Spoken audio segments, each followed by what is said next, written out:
cual se llama El poder de la resurrección en la vida del creyente. ¿Sí? Así se llama el tema de hoy, y tal vez el otro jueves, si Dios lo permite, estaremos abordando algo también acerca de la resurrección de nuestro Señor. El tema se llama El poder de la resurrección en la vida del creyente, en el cual se nos invita a tener una relación con el Señor a través de su palabra en nuestro caminar como creyentes, como cristianos, e ir a su palabra como alimento sólido.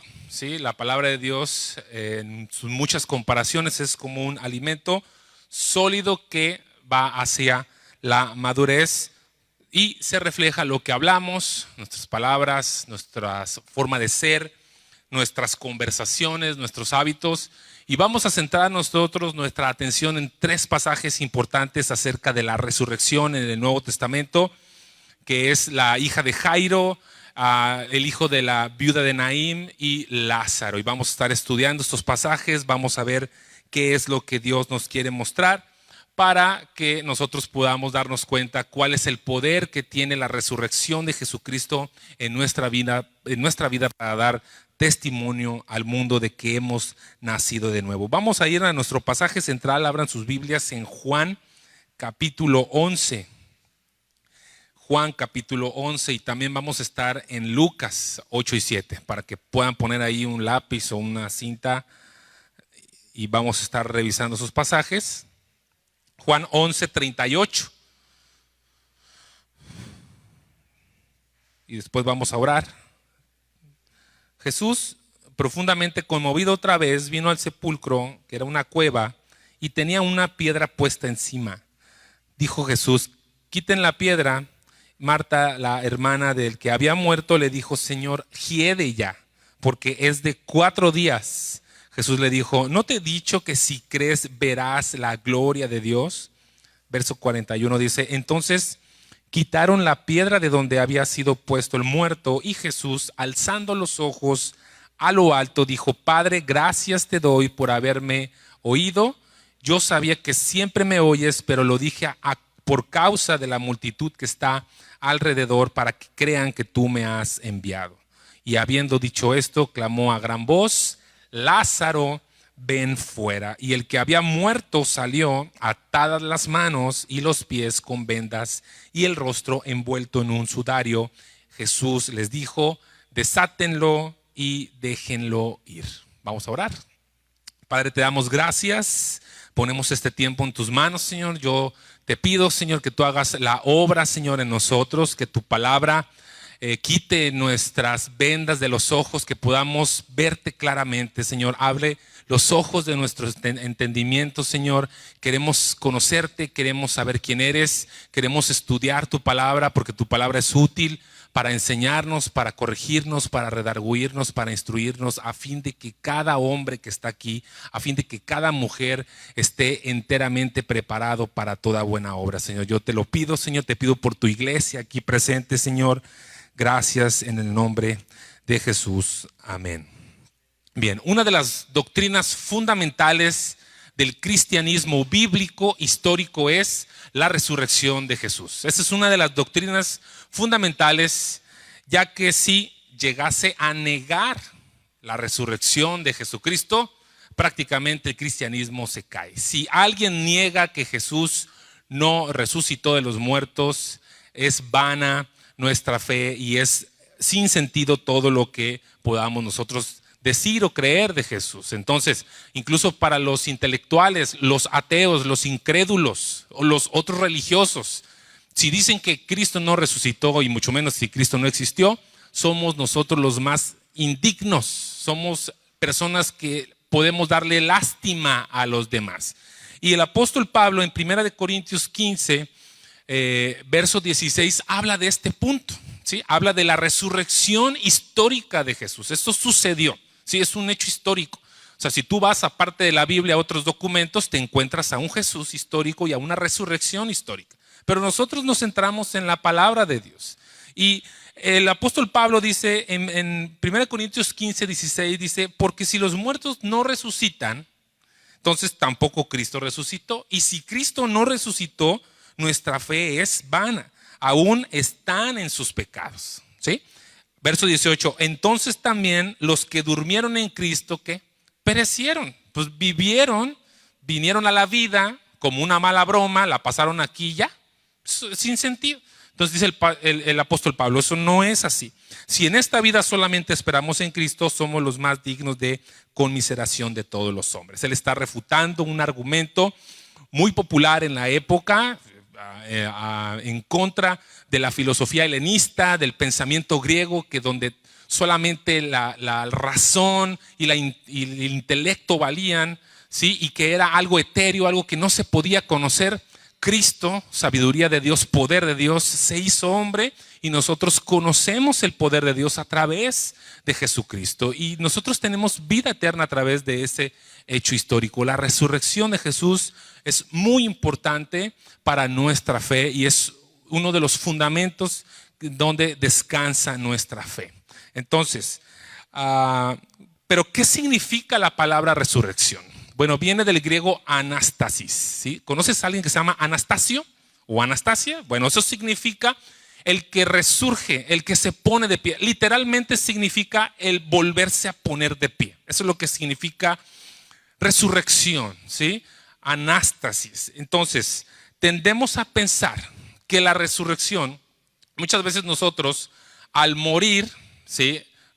La Biblia dice que ausentes del cuerpo, presentes en el Señor, y pensamos que ya estamos en resurrección con el Señor, pero no es así. Las almas de todos los santos creyentes que están partiendo con el Señor se presentan ante el Señor, pero sin cuerpo, son almas sin cuerpo. Y nosotros estamos esperando que Jesucristo venga por su iglesia y nos dé un cuerpo transformado, un cuerpo glorificado. Y las almas de tu pariente, de tu amigo, de esa persona que murió en Cristo, se presenta delante del Señor, pero sin cuerpo, ¿sí? Entonces, lo que estudiaremos el día de hoy, ¿sí? Lo que vamos a estudiar en sí el día de hoy es cómo la vida de Jesús, o sea, la resurrección de Jesús, su eterno poder y deidad se hacen claramente visibles en nuestra vida, ¿sí? ¿Cómo es de que ese hecho histórico, ¿sí? Que aparentemente es aislado y es hace mucho tiempo, tiene un impacto y un poder sumamente importante para nuestra vida, a fin de que nosotros podamos tener nueva vida, nuevos propósitos y nuevos afectos, y nosotros, gracias a su amor, nos da la victoria en nuestro caminar como cristianos. Ahora, ¿qué fue lo que sucedió con aquellas personas que gustaron la muerte y que después volvieron a vivir, como lo comenté al principio?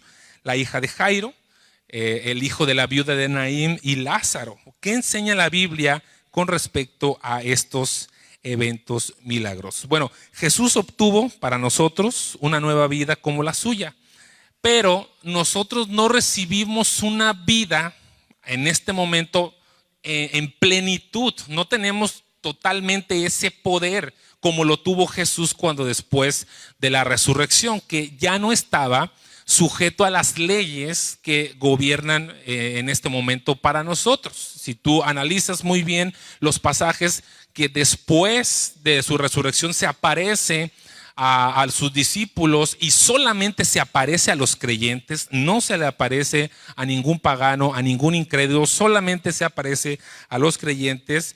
Es un tipo de vida muy distinto a el que nosotros estamos acostumbrados. Por ejemplo, un cuerpo glorificado como el de Cristo ya no está sujeto ni a debilidad, ni a envejecimiento, ni a la muerte. Y nosotros todavía sí estamos sujetos a ese tipo de vida. Pero nosotros tenemos otro poder, ¿sí?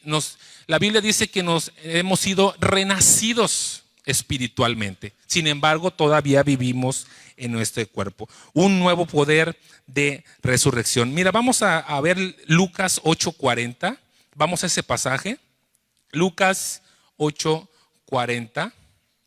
Y nos vamos a enfocar qué fue lo que le sucedió a esta niñita, cómo fue que volvió a vivir y qué fue lo que hizo después de volver a vivir.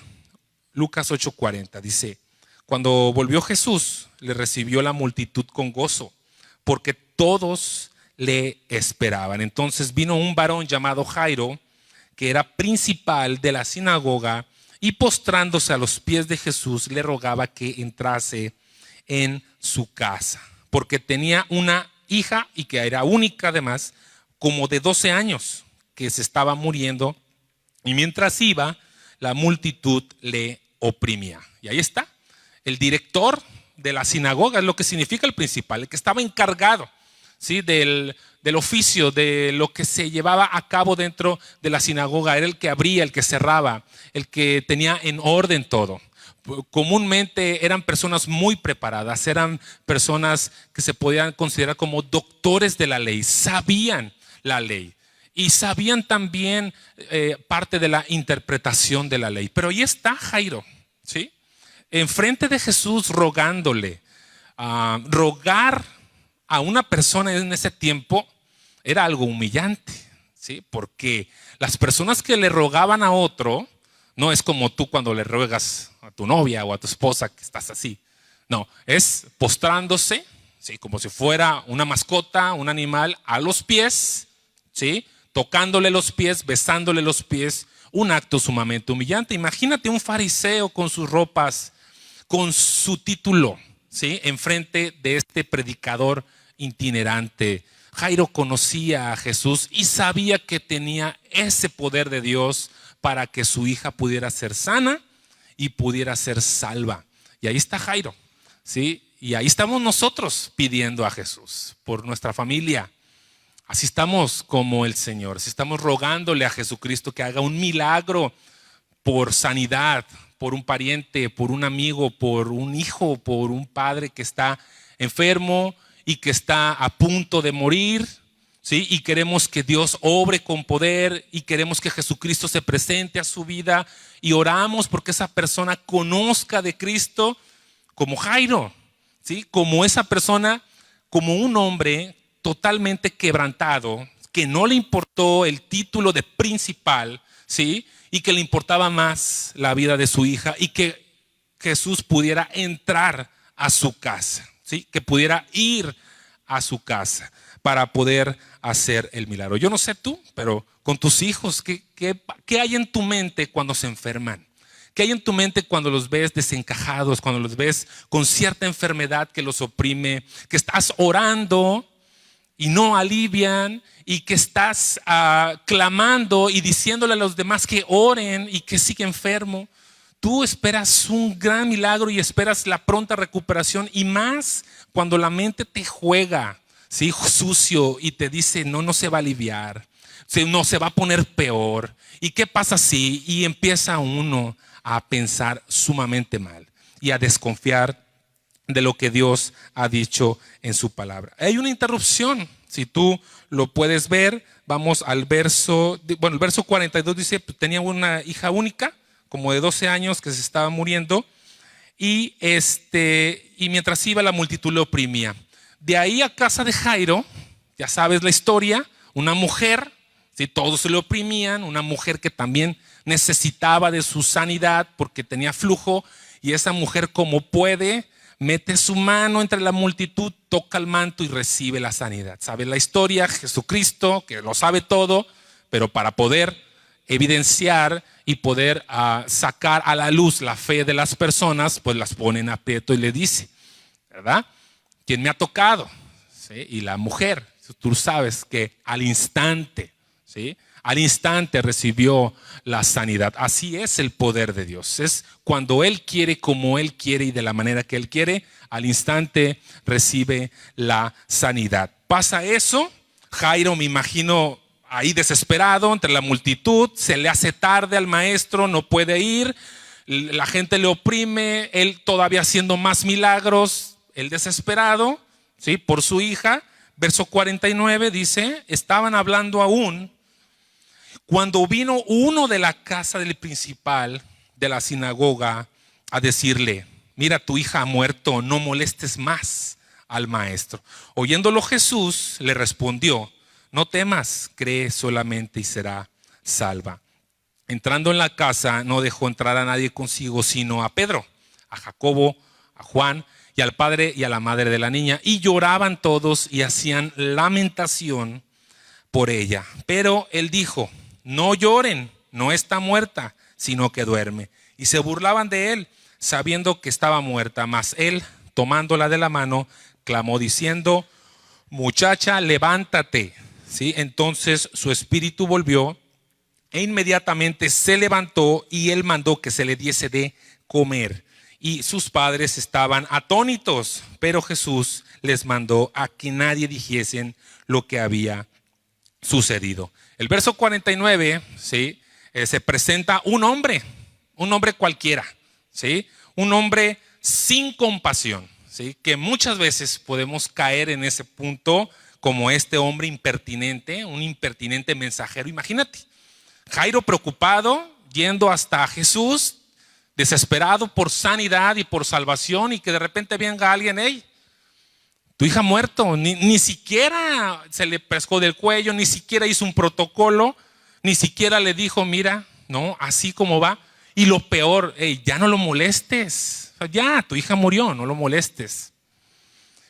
La Biblia aquí, inmediatamente Jesús dice, oyéndolo al mensajero impertinente: hey, no temas, ¿sí?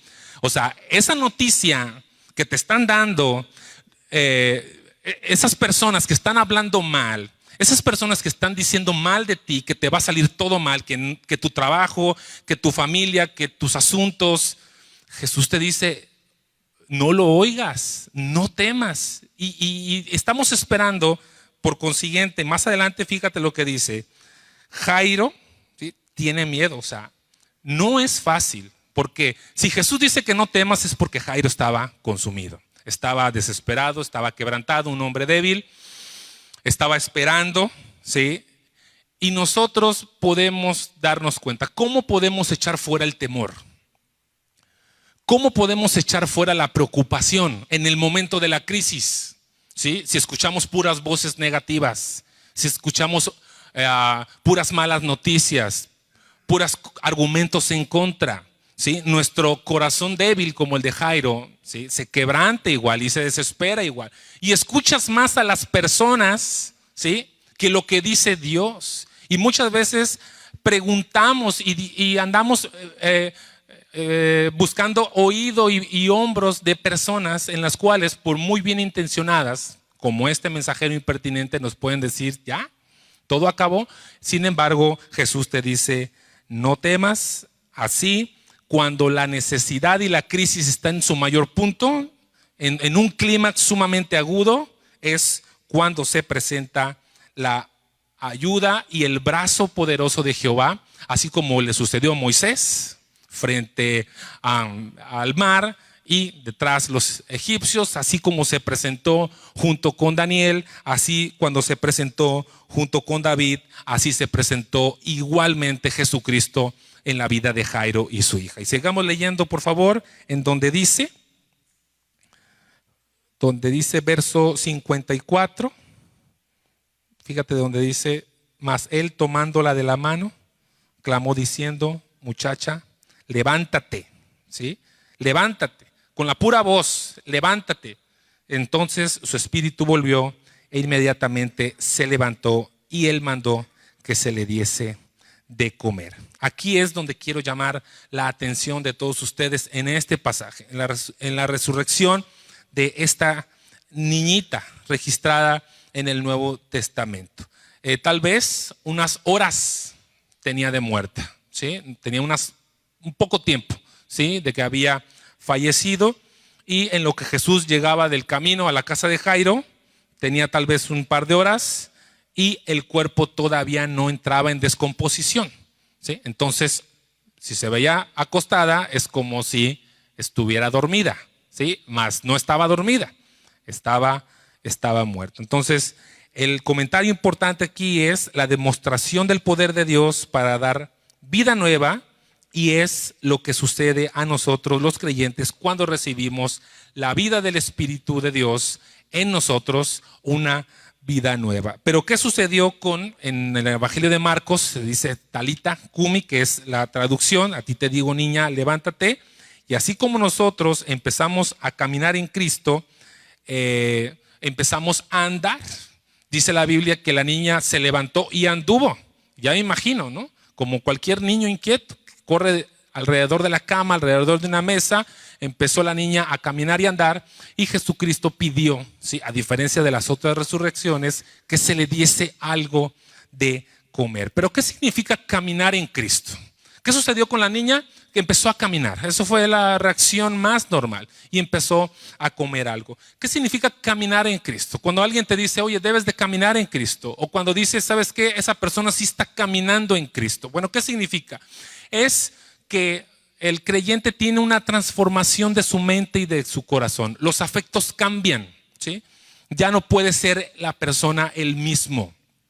El evangelio llega a su vida y el evangelio lo transforma, ¿sí? La prioridad ya no son las actividades del mundo, ¿sí? No porque las actividades del mundo, no todas son de naturaleza pecaminosa, pero las pasatiempos, tus actividades, tus recreaciones cambian, y hay una sed y un hambre de conocer la palabra de Dios. Y tal vez, pues antes aventabas maratón de Netflix, series y bastantes, pues ahora ya pues te siguen gustando, pero prefieres pasar tiempos con el Señor, horas leyendo su palabra, escuchando predicaciones, cantando alabanzas, conviviendo con los hermanos, metido en el ministerio, en la iglesia, y tus afectos y tus intereses, todo empieza a cambiar. Y eso es lo que significa estar caminando en Cristo, así como le sucedió a esta niña. ¿Y qué fue? Como la Biblia dice que tenía 12 años, pues es una niña que necesita ¿qué? Madurar. ¿Y cómo es que empezamos a madurar? Dependiendo lo que nosotros nos alimentamos. Dejamos lo de niño, te quitas el short, te pones el pantalón, dejas las golosinas y empiezas a comer otro tipo de alimentos que te nutren, como es la palabra de Dios. Y en muchos pasajes de la Biblia la palabra es comparada con alimento. Un niñito necesita leche y después va creciendo y necesita alimento sólido, porque el alimento sólido es para los que han alcanzado la madurez y por los cuales tienen los sentidos ejercitados. Hebreos capítulo 5. Entonces, vamos al siguiente ejemplo de resurrección, un poquito más atrás. Fíjate lo que dice Lucas 7:11. Nos vamos al segundo ejemplo de resurrección, que es el hijo de la viuda de Naín. Lucas 7:11. Aconteció después que él iba a la ciudad que se llama Naín, e iban con él muchos de sus discípulos y una gran multitud. Verso 12, cuando llegó cerca de la puerta de la ciudad, he aquí que llevaban a enterrar a un difunto, hijo único de su madre, la cual era viuda, y había con ella mucha gente de la ciudad. Y cuando el Señor la vio, se compadeció de ella y le dijo, no llores. Ahí está otra vez. Al otro le dijo, no temas. A esta viuda le dijo, no llores. Y acercándose, tocó el féretro, y a los que lo llevaban se detuvieron, y dijo, joven, a ti te digo, levántate. Entonces se incorporó, y el que había muerto se incorporó el que había muerto y comenzó a hablar, y lo dio a su madre. Y todos tuvieron miedo y glorificaban a Dios diciendo, un gran profeta se ha levantado entre nosotros. Y otros decían, Dios ha visitado a su pueblo. Y se extendió la fama de él por toda Judea y por toda la región de alrededor. Ahí está otra vez Jesús haciendo el milagro, un capítulo anterior, un verdadero milagro como le gusta al Señor Jesucristo, haciendo la obra en medio de todos, en medio de muchas personas. Dios nunca se queda sin testigos cuando Él obra con poder. Siempre hay gente, siempre hay personas. Cuando tú te convertiste en una familia de una religión tradicional o una familia que no le interesa nada los asuntos espirituales, siempre las personas observando tu transformación, tu aceptación al Señor, tu caminar en Cristo, el Señor jamás se va a quedar sin testigos de lo que Él hace. Y aquí prueba de ello de que Jesús estaba haciendo otra vez un milagro espectacular, ¿sí? Fuera de todo orden, fuera de toda norma, fuera de toda ley, el Señor dando vida al que estaba muerto. Simplemente diciéndole con la pura voz, ¿sí? Así como cuando se creó el universo, así como cuando Dios habló en el principio, hágase la luz, así estaba el Señor Jesús. Levántate, ¿sí? Para él no había nada difícil por lo cual que pudiera haber algún estorbo o algo que no le pudiera salir bien. Ahí estaba el Señor Jesús dando vida. Imagínate la escena, ahí está el Señor entrando a la ciudad, ¿sí? Y los muertos los estaban enterrando fuera de la ciudad. A lo mejor te ha tocado aquí ir por la avenida Hidalgo, ¿sí? Atrás de una procesión, y si no, tú no estás acompañando a la familia, entonces no, qué molesto, es todas 2 calles, 2 semáforos, te vas. Y dices, no, pues es por casualidad. No, no es así. Para el Señor Jesús, o sea, las divinidades de Dios, las cosas que Él hace con poder, nunca las hace por algo casual. De hecho, Dios es la persona más intencional que hay en el universo y todo lo hace con un propósito. Las personas van saliendo, Jesucristo va entrando, ¿sí? Las personas están llorando y Jesucristo le está diciendo, hey, no llores, ¿sí? Las personas que tenían ahí con esta persona fallecida, a diferencia de la niñita, tal vez en la cultura judía nada más esperaban 24 horas.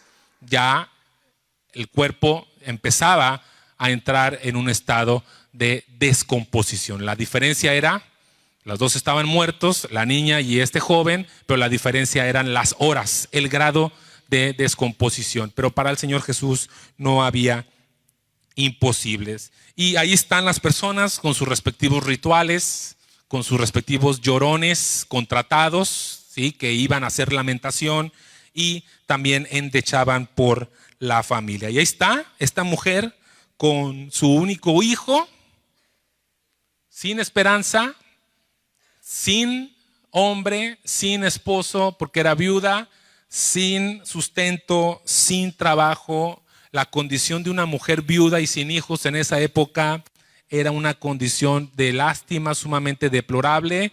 Estaban al olvido, ¿sí? En la cultura judía, quedarse sin marido era quedarse sin sostén, y había de dos: o irse a actividades inmorales o morirse de hambre, ¿sí? Entonces era una crisis sumamente profunda. Esta mujer totalmente quebrantada, totalmente desamparada, y ahí está el Señor Jesús devolviéndole a su hijo, ¿sí? Lo que más amaba, y dice, se lo devolvió a su madre. ¿Qué le dijo a Jairo con su niña? No temas. ¿Qué le dice a la viuda? No llores. Y si una persona en medio de un funeral te dice no llores y tú estás de duelo, pues te parece absurdo, porque es algo muy normal, es algo muy natural y es algo incluso hasta lógico. Entonces, si tú le dices a alguien no llores, puede ser como un inconsciente también, así como el mensajero impertinente.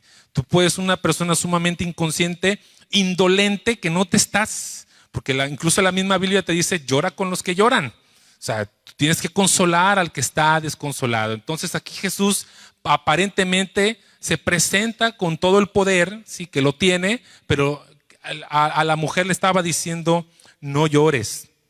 Y es mejor que Cristo te diga no llores a que tú le digas otra vez a alguien, ¿sabes qué? No llores. ¿Qué dice el Señor?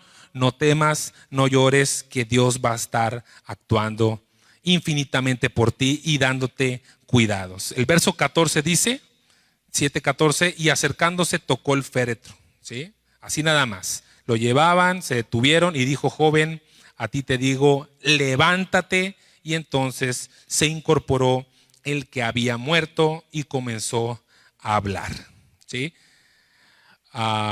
Verso 16, y tuvieron miedo y glorificaban a Dios diciendo, un gran profeta se ha levantado entre nosotros. Yo creo que estos eran testigos de Jehová, nada más consideraban a Jesús un profeta, un buen hombre, pero hay otros que dicen Dios, yo creo que eran evangélicos, Dios ha visitado a su pueblo. Ahí están dos personas que pensaban de Jesús, un buen profeta, un gran hombre, un maestro, sí, de parte de Dios. Sin embargo, otras personas captaron el mensaje y se dieron cuenta que era Dios actuando a través de Jesucristo con el poder de la deidad, dando vida al que no tenía ni esperanza. Y ahí está, dando vida por el puro afecto de su voluntad y regalando la vida de nuevo. Y se incorporó, y llama la atención que así como la niña comió, se levantó y dice la Biblia que habló. Esa es otra evidencia del poder de la resurrección en la vida del creyente. Te levantas de la muerte espiritual y empiezas a alimentarte de la palabra de Dios. Te levantas de la muerte espiritual y empiezas a hablar acerca de las maravillas que ha hecho Dios en ti y del poder de Jesucristo y la vida en ti. Esas son dos evidencias que seguramente, si has experimentado el poder de la resurrección de Jesús, has experimentado el comer de la palabra de Dios, alimentarte de la palabra de Dios y también hablar acerca de tu testimonio y de lo que Dios te ha mostrado como revelación en su palabra. Y mira, checa lo que dice en Colosenses 4:5. Esa es una evidencia también importante para nosotros. Seguramente si en nosotros hay vida nueva, se revelará por lo que decimos, ¿sí? Un árbol tú lo puedes conocer por sus hojas, por su textura y por su fruto además. Y uno de los frutos del poder de la resurrección en el creyente es lo que hablamos. Colosenses 4:5 dice: compórtense sabiamente con ¿quién? Con los no creyentes. Ese es un mandamiento. Y aprovechen bien el tiempo. Procuren que su conversación siempre, dice siempre, en todo momento, sea agradable y de buen gusto, para que den a cada uno la respuesta de vida. Bueno, recién me convertí, que estaba en esta búsqueda, ¿sí? Hace años buscando del Señor, tratando de conocer quién era Jesús y qué es lo que había hecho en mi vida. Al principio, con mi relación con Dios y haciendo un devocional, estaba yo en la carta de Santiago en el capítulo 3 y fue algo demasiado claro y demasiado evidente, ¿sí? Donde específicamente habla que la lengua es un mundo de maldad, ¿sí? Es como un fuego, ¿sí? Que arrasa bosques, que arrasa todo, ¿sí? Que es un pequeño miembro, pero que hace un gran daño.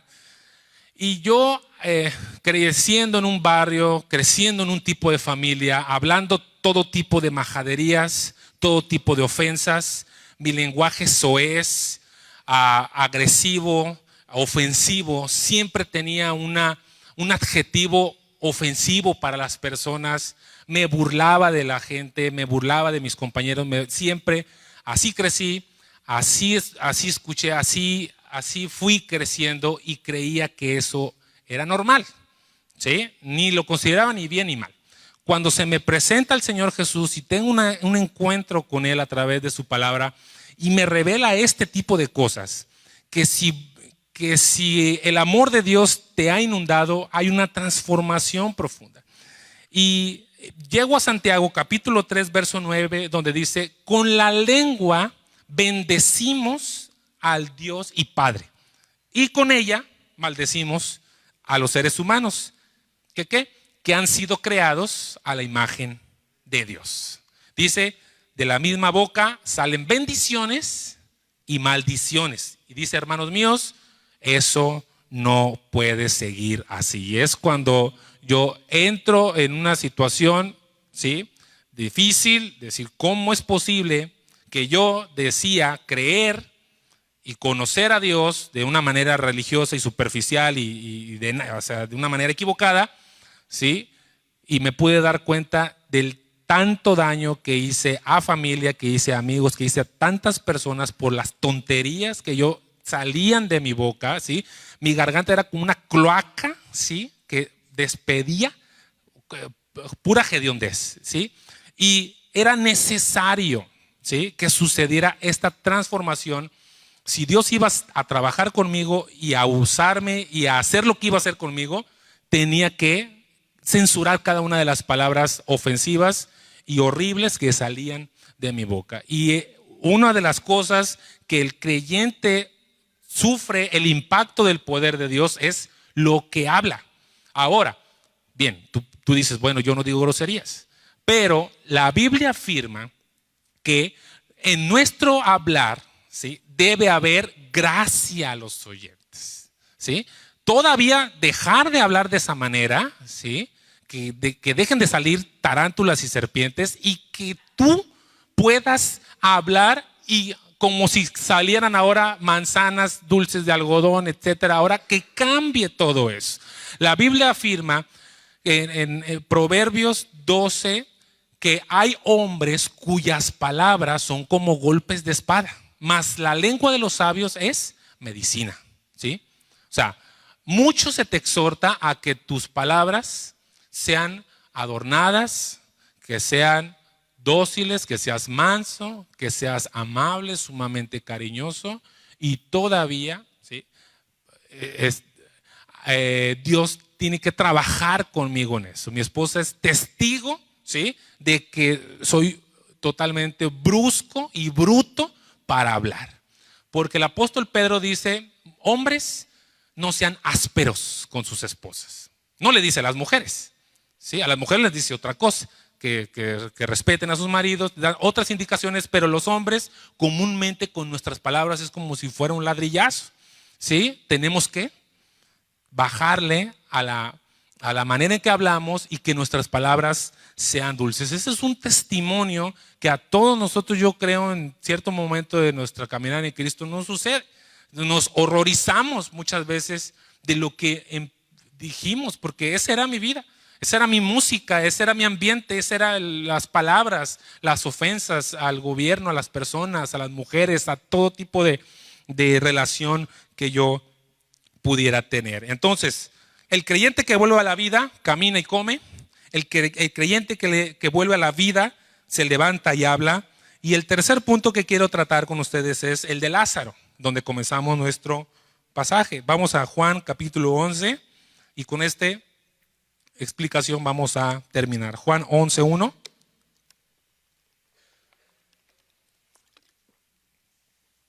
Juan 11:1 dice: había un hombre enfermo que se llamaba Lázaro y era de Betania, la aldea de María y de Marta, sus hermanas. María, cuyo hermano Lázaro estaba enfermo, fue la que ungió al Señor con perfume y quien le enjugó los pies con sus cabellos. Las hermanas mandaron a decir a Jesús: Señor, el que amas está enfermo.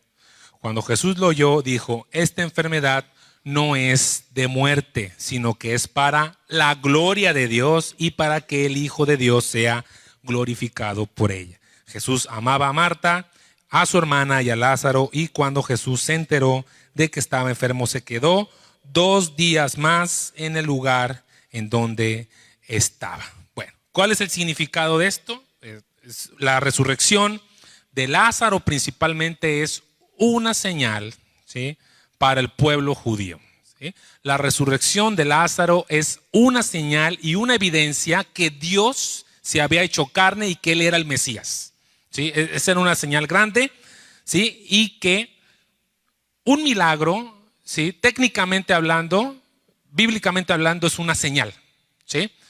O sea, es un indicador, ¿sí? Es como una flecha o un punto, un dedo que señala, ¿sí? Un milagro como este está diciendo, ¿sabes qué? Él es el Hijo de Dios, Él es Dios, ¿sí? En la carne, Él es el Mesías. De hecho, más adelante Él dice, en ese mismo pasaje, yo soy la resurrección y la vida, ¿sí? O sea, Él se estaba adjudicando un título de Dios, el tetragramatón, ¿sí?, el yo soy, ¿sí? Él estaba diciendo, yo soy la resurrección y la vida. Así como la multiplicación milagrosa de los panes, ¿sí?, que Él es el pan de vida, así como la curación del ciego, donde Él dice, yo soy la luz del mundo, y así como en este milagro señala, yo soy la resurrección y la vida. Hoy en día cualquier enfermedad puede desencadenar muchos sucesos lamentables. Una simple gripita, ¿sí?, se puede, depende, ¿verdad?, de la situación y del cuadro, se puede complicar hasta la tragedia.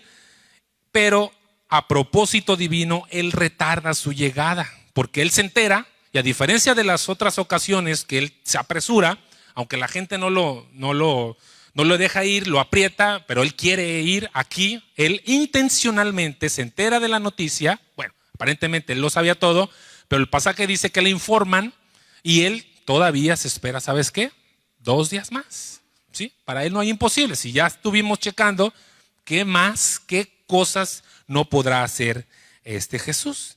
Y tú sabes la historia, la hermana le reclama: si hubieras estado aquí, mi hermano no hubiera muerto. Conocían el poder de Dios, conocían que Jesús les colmaba de favores todos los días. Y Marta con toda tranquilidad dijo: Señor, pero no le reclamó en el sentido de ya no te quiero, sino, ¿sabes qué, Señor? Si tú hubieras estado aquí, yo sé que mi hermano no hubiera muerto, él hubiera sanado y él estuviera con vida, pero, y te sabes la historia, el Señor no retrasa su promesa, Él se declara a sí mismo como Hijo de Dios, con poder de la deidad de Dios para dar vida. ¿Por qué? Verso 25, Juan 11:25. Jesús les dijo: yo soy la resurrección y la vida. El que cree en mí, el que esté muerto, aunque esté muerto, vivirá. Verso 26, y todo aquel que vive y cree en mí, no morirá eternamente. ¿Crees esto? Sí. Dice: Señor, yo he creído que tú eres el Cristo, el Hijo de Dios, que has venido al mundo. Esto tiene implicaciones en este mundo temporal y espirituales. Los creyentes que mueren, como lo dije al principio, inmediatamente entran a la presencia del Señor. Lo está diciendo en el verso 25. El que cree en mí, aunque esté muerto, vivirá. ¿Sí? No dice el que cree en mí muere, se está un tiempo somnoliento, inconsciente, se espera en algo. No. Muere y después, muere en esta vida y vive para Dios inmediatamente en fracciones de segundo. Y luego dice: y ahorita el que vive y cree, ¿sí?, no morirá eternamente. Es creyendo en este momento cuando pasas a la vida eterna, ¿sí? Juan 5:24, el que oye mi palabra y cree el que me envió, ¿qué dice? Tiene vida eterna. No vendrá condenación, mas ha pasado de muerte a vida, ¿sí? Aunque estamos vivos biológicamente, hay personas muertas espiritualmente. Aunque estamos vivos biológicamente, hay personas que están muertos espiritualmente. El apóstol Pablo en Efesios 2 dice eso: ustedes estaban muertos en sus delitos y pecados, pero un día, ¿sí?, el favor de Dios y la bondad de Dios los alcanzó y ustedes han vuelto a vivir. ¿Pero cómo está eso? Pues sí, porque espiritualmente nuestra alma, nuestro ser interior, ¿sí?, nuestro espíritu estaba muerto, ¿sí? ¿Y qué viene a hacer Jesús con su resurrección? A darnos vida nueva. Eso es lo que significa. Si ahorita tú estás vivo, ¿sí?, tienes vida eterna y no tienes que esperar a morir para tener la vida eterna. Y los que mueren inmediatamente dejan este cuerpo y se presentan ante el Señor con gozo, con alegría, sin recordar nada, ¿sí?, de lo que estuvo aquí gozando en la presencia del Señor por toda la eternidad. Y más adelante, fíjate lo que dice Juan 11:38. Jesús, profundamente conmovido otra vez, vino al sepulcro, era una cueva y tenía una piedra puesta encima. Dijo Jesús: quiten la piedra. Marta, la hermana del que había muerto, le dijo: Señor, hiede ya, porque es de 4 días. Jesús le dijo: ¿no te he dicho que si crees verás la gloria de Dios? Entonces quitaron la piedra de donde había sido puesto el muerto y Jesús, alzando los ojos a lo alto, dijo: Padre, gracias te doy por haberme oído. Yo sabía que siempre me oyes, pero lo dije por causa de la multitud que está alrededor, para que crean que tú me has enviado. Y habiendo dicho esto, clamó a gran voz: Lázaro, ven fuera. Y el que había muerto salió, atadas las manos y los pies con vendas y el rostro envuelto en un sudario. Jesús le dijo: desátenle y déjenle ir. El énfasis de lo que estamos viniendo comentando, que estamos diciendo es: si crees, vas a ver la gloria de Dios. Eso es lo que está diciendo el texto. Si tú crees, vas a ver la gloria de Dios. la intercesión de Jesucristo ante el Padre para darnos vida nueva y vida eterna. Primera de Timoteo 2:5 dice, porque solamente hay un solo Dios y un solo mediador. ¿Quién es? Jesucristo hombre. No hay intercesoras, no hay corredentores, no hay nadie que se haya interpuesto entre Dios y nosotros, solamente Jesucristo para darnos vida nueva. Y punto 3 es Cristo hablando, si te fijas, sin conjuros, sin ceremonias, sin protocolos, sin pasos, así como lo hizo con la viuda, así como lo hizo con la hija de Jairo. La vida nueva del creyente, ¿sí?, significa, y la resurrección de Jesús en nosotros, haber sido soltado y desatado, como le sucedió a Lázaro, una sola vez, y ya no necesita más el creyente sesiones de liberación, ¿sí?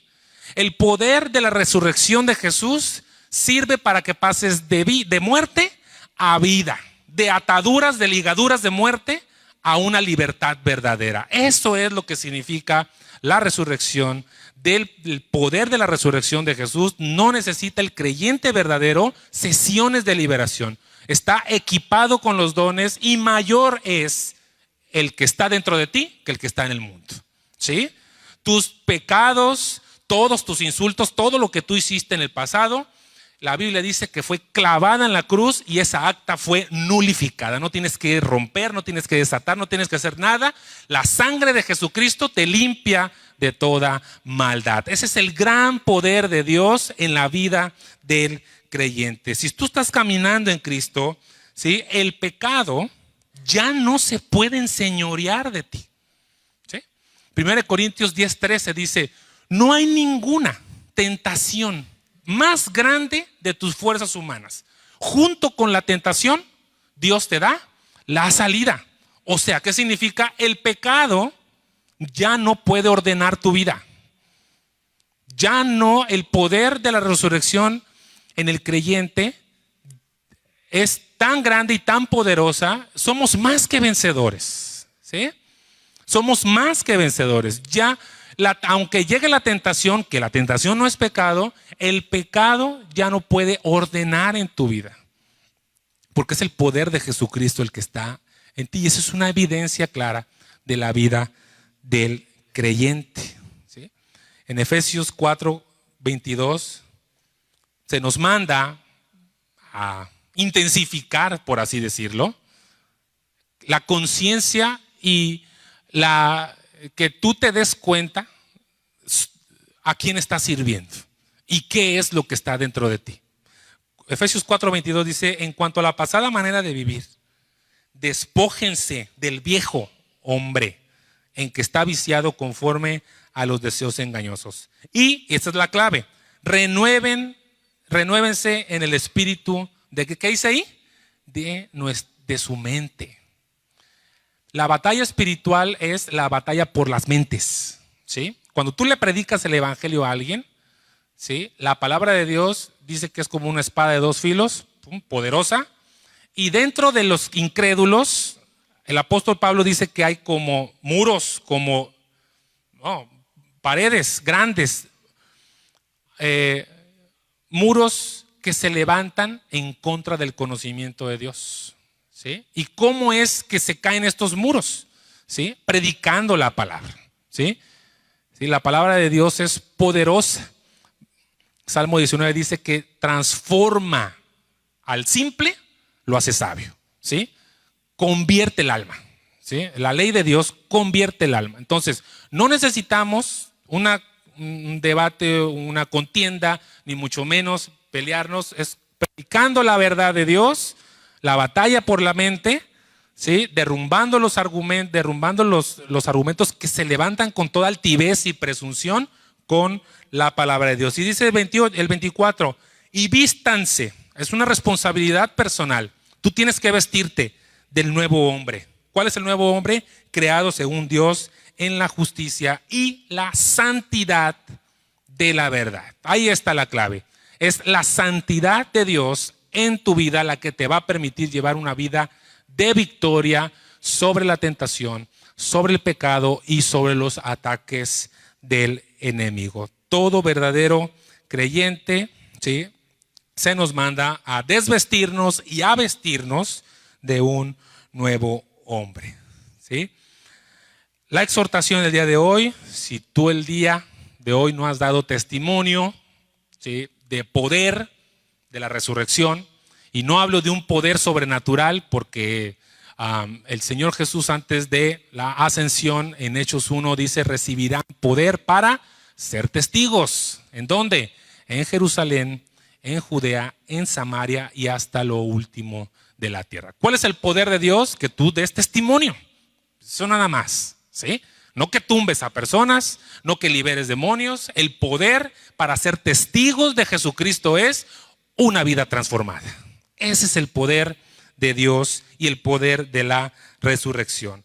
Tu caminar, tu alimento de la palabra de Dios, tu forma de la que hablas, de lo que hablas, o el estado, si has estado atado o amarrado a pecados o hábitos pecaminosos. Juan 5, 39, 40 le dice a los fariseos: escudriñen las escrituras. Esa palabra es como de un investigador forense que analiza cada cabello, gota de sangre, huella. Escudriña las escrituras, porque en ellas les parece que está la vida eterna, las cuales, dice, dan testimonio de mí. Es en la palabra de Dios en donde está la vida eterna. ¿Qué tienes que hacer? ¿Qué tenemos que hacer para vivir una vida de victoria? Bueno, arrepentirnos si hemos estado viviendo en un hábito, en un pecado grosero, en un pecado evidente, en un hábito inmoral. Primera de Juan capítulo 1, 9, si confesamos nuestros pecados, ¿qué? Él es fiel y justo para perdonar nuestros pecados y limpiarnos de toda maldad. No tenemos un sumo sacerdote como los ministros o los que hay en la actualidad. Son espurios, que son débiles, que son hombres que no sirven para interceder ante el Padre. Tenemos un sacerdote, un sumo sacerdote que entró hasta el templo, ¿sí?, y nos abrió un camino nuevo y vivo. Si has estado haciendo el TCD, estas palabras te van a sonar conocidas, para generarnos una vida, ¿sí?, de carácter indestructible. Sí, es un pasaje que me llamó mucho la atención. Nuestro Señor Jesús es el sumo sacerdote, el cual tenemos, que está intercediendo ante el Padre, el autor de una vida indestructible. ¿Alguien dice amén a eso? Yo creo eso. Yo creo que puedes ser totalmente libre, ¿sí? Yo creo que tú puedes caminar con libertad en el Señor. Yo creo firmemente que tú puedes caminar en Cristo, te dar testimonio, hablar de las maravillas, estas lecciones de grupo de conexión. El versículo clave fue que somos linaje escogido, real sacerdocio, nación santa, para anunciar las virtudes de aquel que nos llamó, ¿de dónde? De las tinieblas a su luz admirable. Vamos a orar, vamos a poner este tiempo en manos de Dios. Señor, te damos gracias, Señor, porque tú nos has hablado, Señor, tú nos has llamado, Señor, nuestra atención a que vayamos a tu palabra, Señor, alimentarnos. Estábamos muertos, Señor, y hemos sido levantados. Ese es un testimonio fuerte, Señor, a nuestra familia, a nuestros compañeros de trabajo, Señor, a la gente que nos conocía como éramos. El día de hoy queremos seguir dando testimonio, Señor, así como estos muertos que se levantaron, así como esta niña, así como este joven, así como Lázaro, Señor, que dieron testimonio de tu poder, Señor. Gracias, gracias, Señor. Yo te pido que a tu iglesia aquí presente, Señor, le derrames de tus dones, que tú les estés revelando cada vez más, Señor, tu voluntad. Tú los has plantado, tú los has puesto en un lugar. Va a ser que tú, Señor, con tu mano poderosa los estés lavando, los estés limpiando, Señor, que tú les estés dando propósito, Señor. Yo te pido que tú como familia, Señor, los estés restaurando, Señor. Que el trono de sus corazones estés tú sentado ahí, Señor. Yo te lo pido, Señor. Te pido que tu Espíritu Santo, Señor, vaya mostrándoles cada vez más, Señor, en qué áreas, Señor, tienen que vivir una vida de victoria y de poder de resurrección, Señor. No hemos sido llamados, Señor, a andar, Señor, dando lástima, Señor, ante la gente, Señor, sino hemos sido llamados a dar testimonio de la luz que hay dentro de nosotros, Señor. Yo te pido por nuestros pastores, Señor, por el cuerpo de pastores, por los maestros de aquí de la iglesia, Señor, que nos sigan dando palabras, Señor. Yo te pido por los ministerios, Señor, que tú los sigas sosteniendo. Yo te pido que en estos días, Señor, tú seas el que esté reinando en las familias, Señor. Guarda a tu pueblo, guarda a tu iglesia. Guarda a estos jóvenes, Señor, que están escuchando tu palabra, que ellos puedan dar también, Señor, evidencia de vida nueva, Señor. Guarda, Señor, a estas mujeres que puedan postrarse ante ti, Señor, sirviéndote, Señor, con amabilidad. Y estos hombres, Señor, que den testimonio de una verdadera hombría, Señor, ante ti, Señor. Te lo pido en el nombre poderoso de Jesús. Amén, amén. Dios los bendice. Muchas gracias.